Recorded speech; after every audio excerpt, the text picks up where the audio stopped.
В предишния епизод на Камифуда. Без проблеми се разправих в дуел с Люн, който все по-очевидно си личи, че не е на себе си. С Викс нямах такъв късмет обаче. Натисната от 3, тя се принуди да положи някакво старание в дуелите срещу мен и това свърши ужасно добра работа.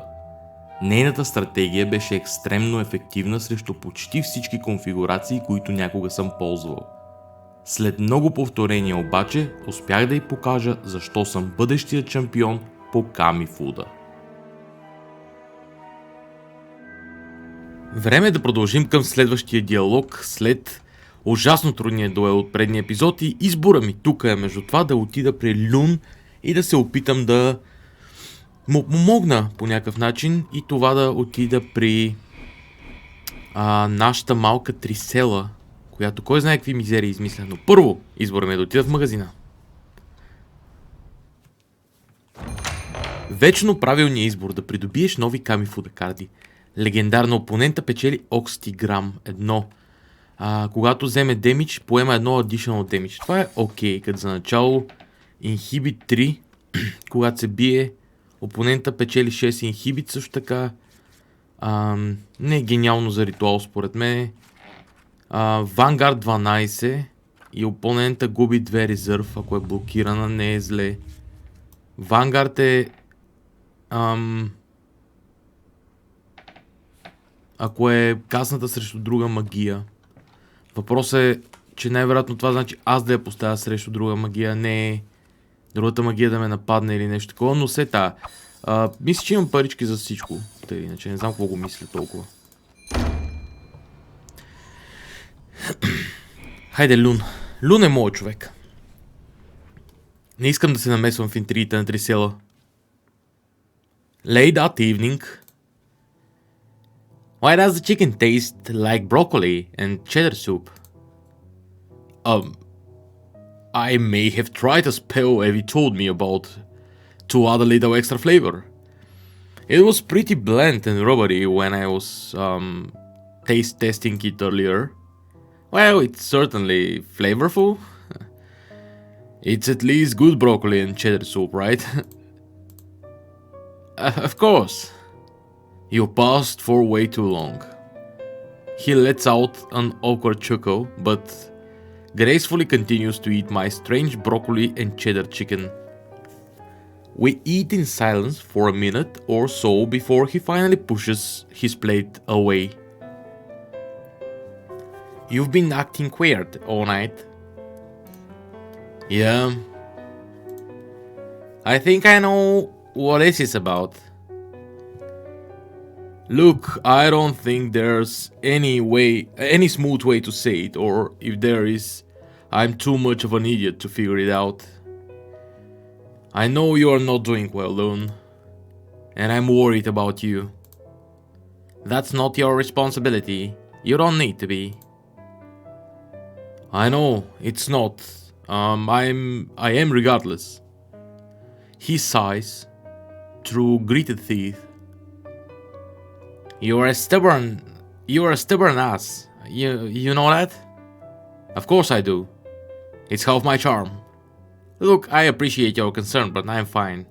Just in a little funk, that's all. I really don't think you are, man. Oh really? And tell me, Tarot, how would you know? Because I'm your friend, and because I've got fucking eyes and ears. Because I can tell you've hardly slept in weeks. Because I can see that you've lost weight, and that half of the conversations you are completely checked out of. Because I know that you and Trent were close, closer than anyone else in the club, even if you've tried to hide that. And those bastards in the host have barely allowed us to mourn, let alone get some fresh air from this depressing stone box of a campus. I know you are not okay because I care about you, and I want to help, even if that means just helping you get help. Even if that means you really hate me right now, which by the look on your face is probably accurate. I don't hate you. You just His shoulders hunch. My room is bright, lit by lanterns and slivers of moonlight creeping through the windows. Yet I feel a darkness around him, a speck of light crumbling beneath the weight of an ink-black ocean. You don't understand, Tarot. Then help me understand. You don't want to hear that shit. I do. I'm here telling you that I do. He gets up and shoots me a look of abject frustration. Loon moves for his shoes by the door. He starts to put them on in pensive silence. No! I stand between him and the exit. You are not leaving. Not till you talk to me. Are you fucking... What do you want to hear then? I want to hear the truth. I want you to stop being afraid and just... I don't want to be alive anymore. Is that what you want to hear? I don't want to get up in the morning. I don't want to eat. I don't want to sleep. I don't want to fucking breathe. I just want to sit still until I sink into a deep, endless pit of fucking black and just stay there. Stay there until I rot away and I never was at all. And you know what? Fuck you, Tarot. Fuck you for making me say all this. Because I can see in your face that this is hurting you. And that's the last thing that I wanted. And that's the worst part, because most days I find myself wishing that you weren't here, that none of you were here. Because then it would be so much easier to just fade away. Because then there would be no one left behind in a pain that I caused if I did. And I wouldn't be obligated to stay here, suffering through all this bullshit. There is a silence between us, broken only by his haggard panting. He wipes a bit of snot onto his sleeve. His eyes are something between desperation and fury. And I'm so tired, Tarot. So tired. You know, I'm 20 years old. And I feel like I've been here for 1,000 more. I want to lie down. Forever. And I wish there wasn't something wrong with that. A breeze through the open window tousles his hair. His bangs fall over dark circled eyes. His cheeks are pallid with slight touches of red brought on by the call of adrenaline. And most of all, he's still. Completely and horribly still. Loon, there are people who can help. Even if you don't want to talk to me or anyone in the club. Professionals. I can't go to a professional, Tarot. Why not? I don't understand. My family is very powerful in the Paxuan world. We have been for generations. The few times we haven't had a seat on the pale host, we've certainly had plenty of years in the ranks to bend. And someone like me, I'm a liability. Viewed as weak, someone who doesn't possess the proper tools to manage the strain of the Pact Master, of the Eldritch. That's bullshit. Maybe it is, but it's my reality. If someone found out my family's heir was weak in the head, their political enemies would have a field day. Not to mention my dreams of joining the host dead in the water. But you're not weak, Loon. That isn't what this is. It doesn't matter. It doesn't matter. This is your life. And I can't sit here and watch you suffer. Are you seriously telling me you're just going to keep gritting your teeth forever? For the rest of your life? Just so your family doesn't have to deal with what shouldn't even be a scandal in the first place? Yes.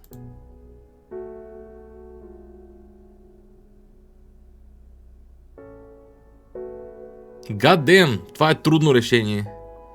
Да му хвърля вода в лицето или да го прегърна.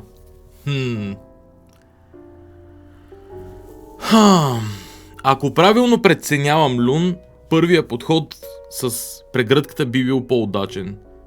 Ако съм аз реално в такова състояние, най-вероятно, честно казвам, да ми хвърлят вода в лицето би било по-удачно. Ще заложа на инстинкта си и ще кажа едно.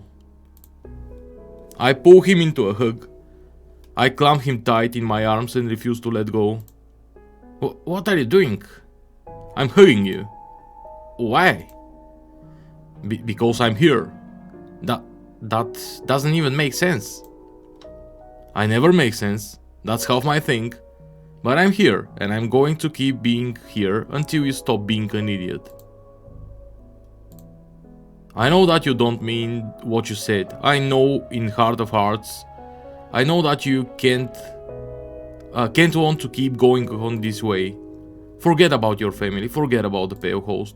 Forget about me if you need. Please, just let go, Lun. It's okay. Let go, and think about what you want, what you really want. I don't want to be sad anymore. It's a heavy weight, the weight of years, of a truth unsaid and feeling unfelt. But here finally Lun's dam shatters. He falls into my arms, a mess of breath and mews and tears, all the while repeating, I don't want to be sad anymore. I don't want to be sad. And I hold him tight, for minutes upon minutes, until both his body and voice calm to a tranquil still. We'll find someone, you know, even if we've got to keep it secret. Maybe we can even try Glomrod's Chancellor first. I can probe her for ideas if you want. Pretend it's me who wants to talk to someone. See what her response is. Honestly, I could probably use a therapist anyway. No, I'll talk to her. If maybe you don't mind walking me to the door.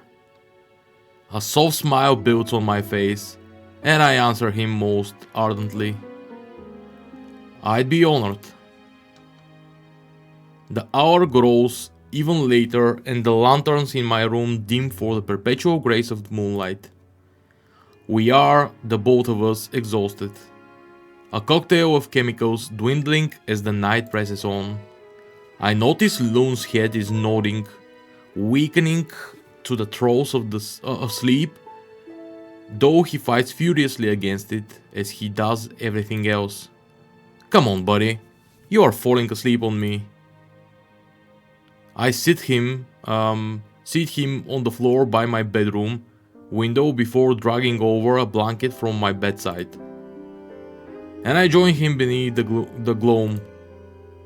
The stone is refreshingly chill against our backs, and the starlight pleasantly somber. I like this spot. My first few nights here, I slept beneath the window, Beneath the window? His response is sluggish. Okay, so beneath the window? По-скоро така. Words threaded with the weight of sleep. The bed was so soft, too soft even. I wasn't used to it. And truly, I think there was a part of me that hoped in the half-light. Some spirit might whisk me away through the open window to somewhere, anywhere but here. I don't feel that anymore. You were a large part of that. You are a good friend, Lun. I aim to return the favor. Lun? But his eyes have closed. His chest rises and falls, heavy in the throes of dreams. He curls into me absent-mindedly, eventually finding a comfortable pillow in my blanketed lap. And I'm ever careful not to move, lest I disturb the first deep sleep I'm sure he had in many weeks. Добре, Люн се закрепи малко от малко. Интересно. Имаме 3 села също така. Преди да имаме и дуела. Хаха. Дай да видим 3 села, какво ще каже.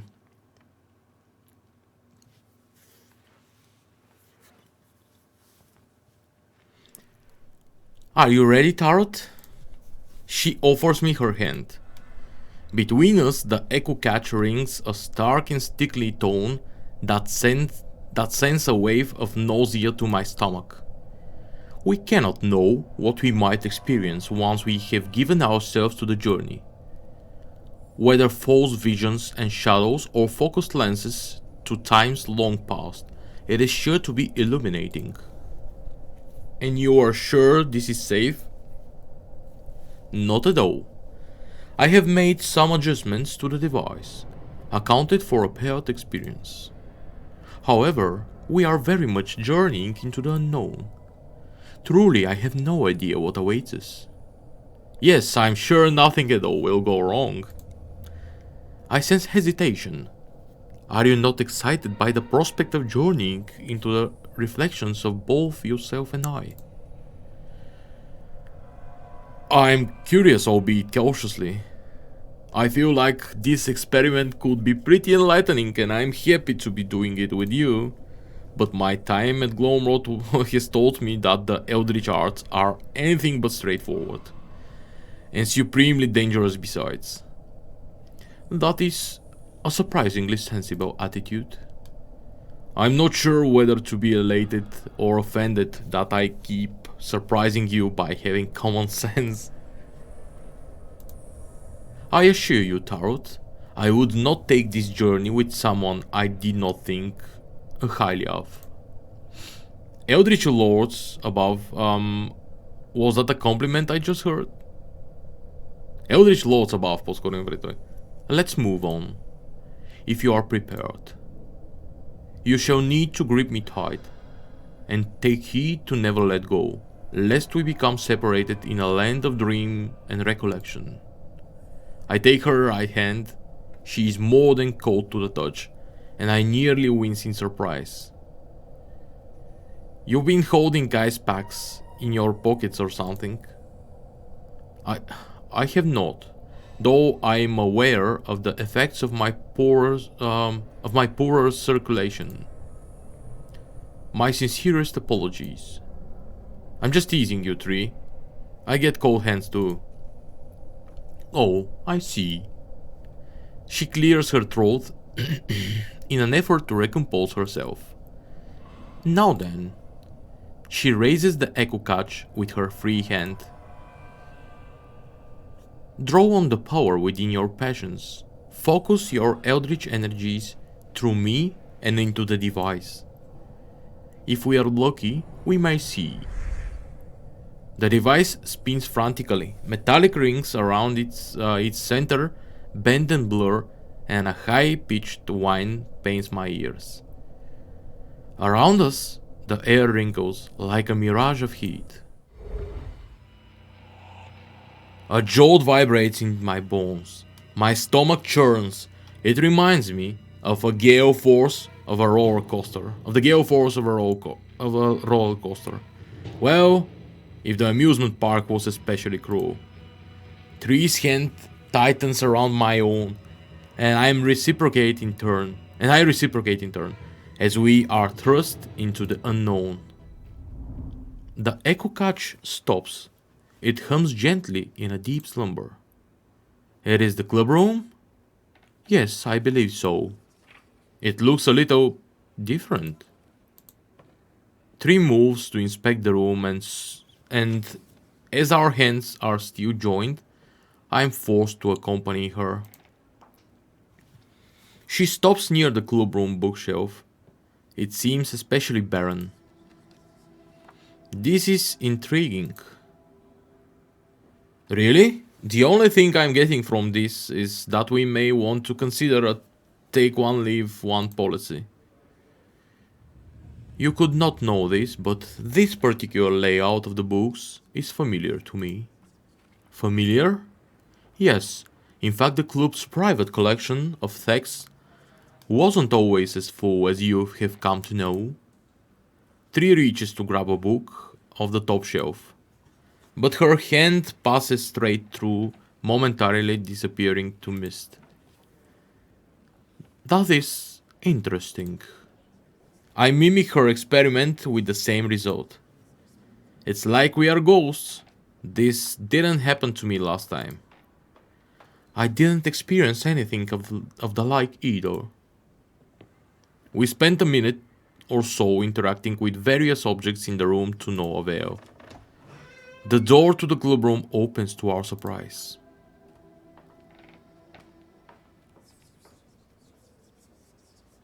No, nothing crazy, guys. I just want to spruce things up a little bit for the newbie. We can't have them keeling over, from all the dust in here. Holy shit, Trent?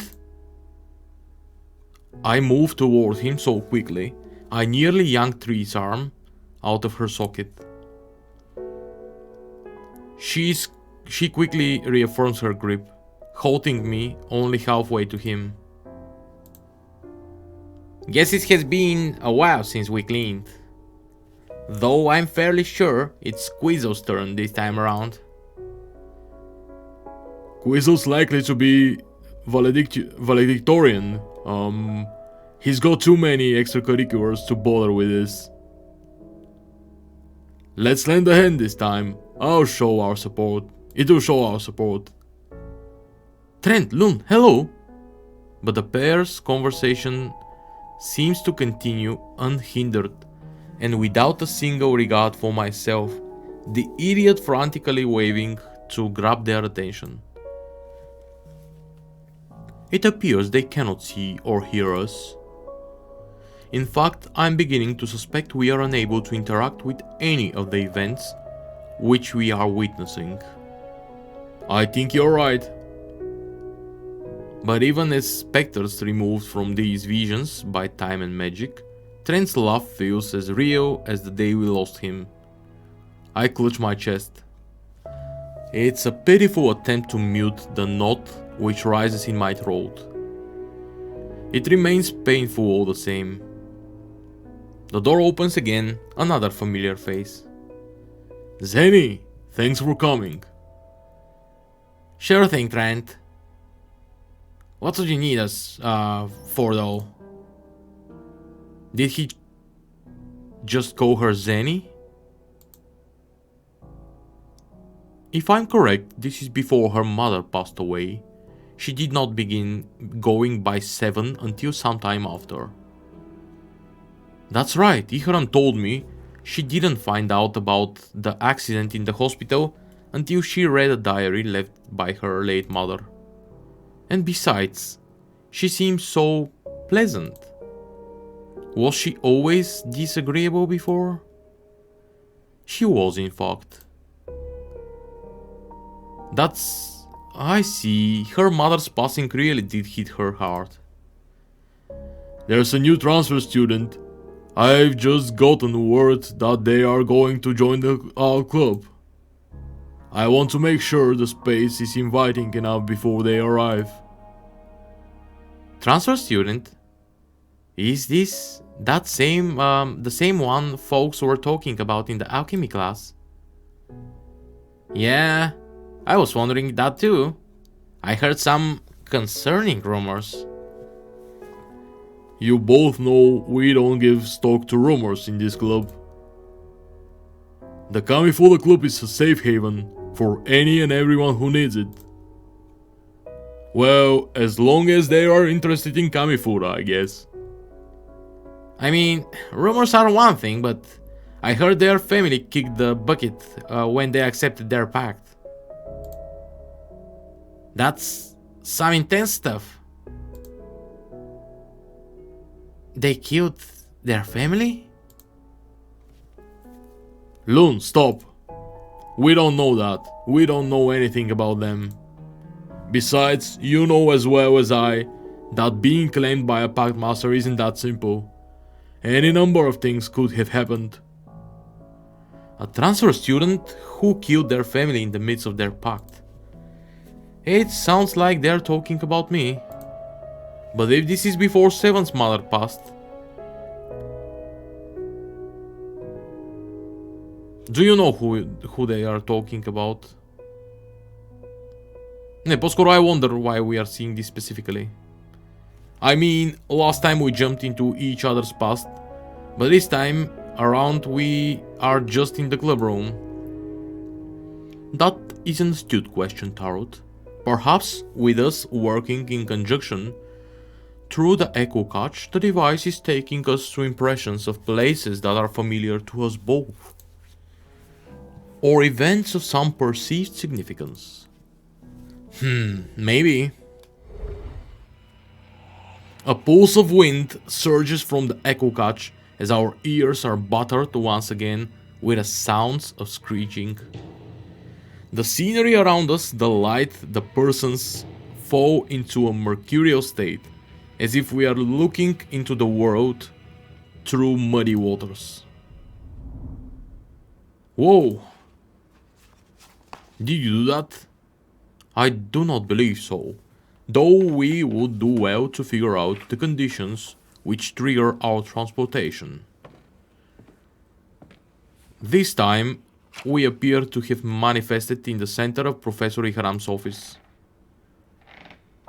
It is much the same as I remember, though noticeably there are fresh flowers adorning his desk in an ornate vase.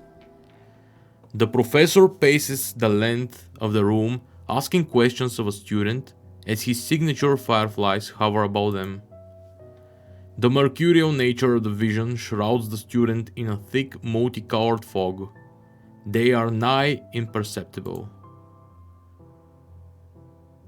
I have no issues signing your admittance to the club. However, I would ask why you have expressed an interest at all. The Kamifuda club is small and underfunded compared to the other opportunities on campus. He glances at a stack of papers on his desk. In reviewing the transcript from your previous institution, I believe you have the acumen to pursue any avenue of your choosing. The sounds are muffled at first, as if the vision resists to the room's second speaker. But the echo catch thrums wildly, fervently, until the fog begins to lift. As you have said, Professor, I have earned the right to pursue academic interests of my own choosing. I have chosen your club. Is that... Very well. I shall sign your papers, Trisella. Keep your grades and performance consistent with your last school, and I don't see that the administration here will have any issues. I would like to discuss another matter. In reviewing your files as part of the admission process to the club, I became purview to your health records as well.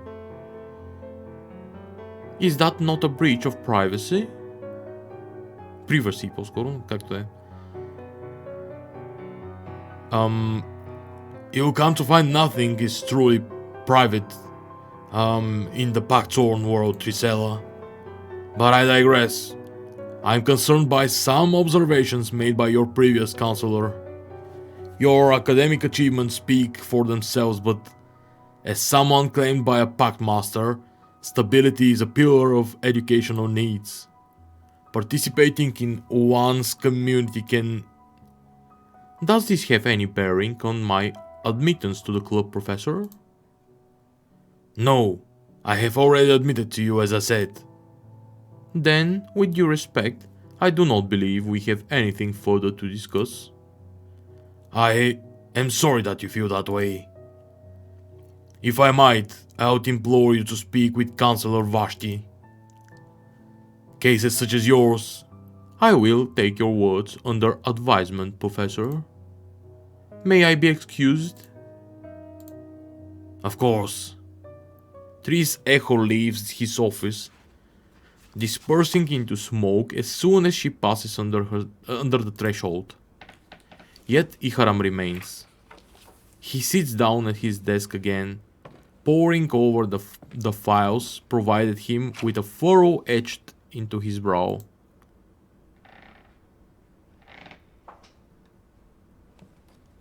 What was that all about, Tree?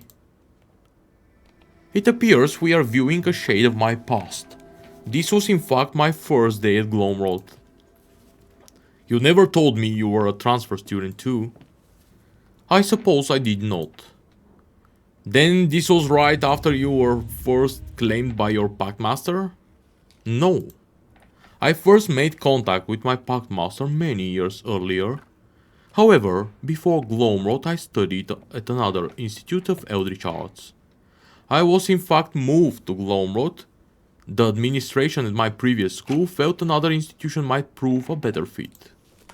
After thorough research, I requested Glomrod as my destination. I see. Then back in the club room, the transfer student that the others were talking about, I would prefer if we moved onward, Tarot. Sure, I mean, of course. A beat of silence passes between us, and I find it easy to tell she's become a bit comfortable with the microscope the echo catch has taken on her life. Hey, I have an idea. I grip the echo catch with my free hand and squeeze Tree's hand with the other. Just hold on tight. I focus that strange feeling, the rolling of heat and flame in my gut, and I pour a torrent of eldritch energy into the device. I think of someplace happy, my happiest memory of all. The taste of salt in the air, the shush of waves pushing and pulling at the length of a shore basked in warm little sunbeams. But then the sun feels all too hot, and the shore is eaten, burned by the flames consuming a house of old wood and plaster. No! The dark ambience is immediately recognizable, as is a silence so deafening I am able to hear my panicking heart. Interesting. I do not know this place. Her words are nearly lost, as all sound registering in my ears turns to veritable soup. My lungs feel weak, constricted, my chest tighter than tight. I am small, so very small, reduced to nothing but vermin, by the nature of being in this place once again. Tarot, you've gone pale. Are you alright? I didn't think I would ever come back here. I hoped I'd never have to. Tree spins about the room until she spots the cell bars at our back. The pounding in my chest races on. The drums beat 1,000, then 2,000, then more. But then I feel her squeeze my hand tightly. These are the Pale Gardens, aren't they? They are. I speak without looking into her eyes, and at once she works to follow the line of my gaze. He lies there in the corner, curled into a thin and tattered rug, unmoving but for occasional moans and shivers. Pain carried over from the dream that plagues him. That is you, is it not? I am sorry, Tarot. I squeeze her hand tight. I read a book not long after I arrived at Glomrod. It was a history of the Pale Gardens. In it, the author detailed the effects that the facility's sensory deprivation had on incarcerated.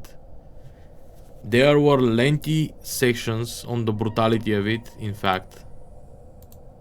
But for me the silence, the dark, the stale air, they were nothing in the face of the dream. The dream?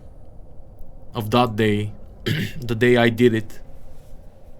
Tree falls silent, but I can feel her questions burning nonetheless. I killed them. So many. I didn't mean to, but I did. Sometimes I pretend I can't remember.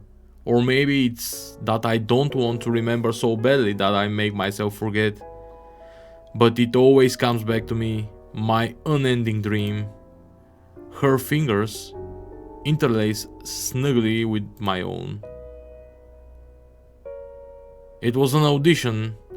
I had failed all my others, and I knew if I didn't nail this one, that was likely it. It was the first of mine. My dad had come to. It was the first of mine my dad had come to since my brother had passed away, and I choked. My greatest fear had always been that I'd never be enough for him, not after merit. The shadow he cast was far too long. And I went up there. I placed my bow to the strings. Bow. It was like watching myself play from above. I watched myself butcher Brahms as I screamed desperately into the void for the vacant vessel below to stop, to just give me one more chance. But all I could do was keep watching. And then I looked away from my stand, away from my music. I looked into the audience. I saw my dad, saw the disappointment on his face, and my E string broke. I don't remember how I did it. I mean that truly. All I know is there was a voice, or maybe just a presence. Warm at first, but then brilliant and horrifying at once. It told me I wouldn't have to live through the pain to come. And I begged it for his help. A knot tightens in my throat, but this time I do not break. No, instead I flush with anger. But then I feel the soft brush of Tree's thumb caressing my very own. I'm so sorry, Tree. I wanted to take you someplace spectacular, my favorite place in fact. A little beach where the sands are warm and the breeze is cool. And we ended up here instead. I do not mind, Tarot. Not in the slightest. My own family perished, both my parents and my sister. They died in the hospital. The same hospital where I languished for so long. Where you found me in the dark. They perished for my pact. Her voice strikes her last words, cold, like hollow sounds spouted from a door. But then she looks at me, and in her eyes I see she is alive and reaching. I understand, Tarot, truly understand. You've no need to fear judgment from me. There is a guilt in me, one which has hooked itself into my flesh and will never ever let me go. And the hooks feed, they grow fat on my misery. They grow bloated on my fear. Fear that the world will see what I am, a monster, one to be shunned and forgotten. But not by her, not by Tree. And that, however minuscule, makes it all a little easier. You have nothing to fear from me either, Tree. For a long time now, I doubted that I could ever trust words from another. I was sure, very sure of the truth of that around me. But you have made me question. When I'm with you, Tarot, sometimes I doubt. Doubt? Her brow furrows. It is a pain that passes over her face like a shadow. And though I wish to press, I fear that whatever we are is still far too tender. Well, a little doubt never hurt anyone. I'd hope that's still the case. No, you have not hurt me. I fear you have been most wonderful. You know, When Ihram first pulled me from this prison, he made it seem like I was being taken to a place where everyone was like me, or had at least been through what I had. I realized quickly that wasn't the case. Everyone at Glomrod has some pain points, just like everyone outside of this place does. But some scars run deeper than others. 3 knots weekly. Some do. I guess what I'm saying is, like, recognizes like. I don't know the entirety of what you've been through, 3. And in truth, you don't know the entirety of what I have. But I know we can't keep pressing on without one day putting it all behind us. I also know that's, well, it's easier said than done. I squeeze her hand gently. Through her palms, I can feel her heartbeat. It is not steady but racing. Point is, I'm glad to know you. And maybe, if we are lucky, we can help each other climb out of all this muck together. Or, at the very least, give each other a bit of reprieve with some interesting kartacha excursions from time to time. Her hand squeezes mine tightly in return. She reaches for me, the start of a hug. But then she stops. Her grip slacks. I'm sorry, Tarot. I'm sorry, I can't. You can't? Her voice cracks, a foretelling of tears. I open my mouth to speak just as her hand slips from my grasp. The echo catch screeches like a kettle boiled to bursting, and I'm thrust alone into a tumult of darkness. A choir of memories plagues the vast nothingness. Voices of these I know, of my parents, of merit. And I'm falling, trapped in eternity. I wake where our journey through the echo catch had began. On the stone floor near the broken seal. My head aches. I prod the back of it. It's tender to the touch. Perhaps from the fall when I passed out. But worst of all, I'm alone. 3 is gone. Nowhere to be found. My heart sinks into my stomach. Did I do something wrong? But my words fade well into the depths of the dilapidated chamber. With no answer to heed my heart. Уоу, добре, много интересен край на епизода. Ще продължим към дуела в клуба на по Kamifuda на следващия епизод.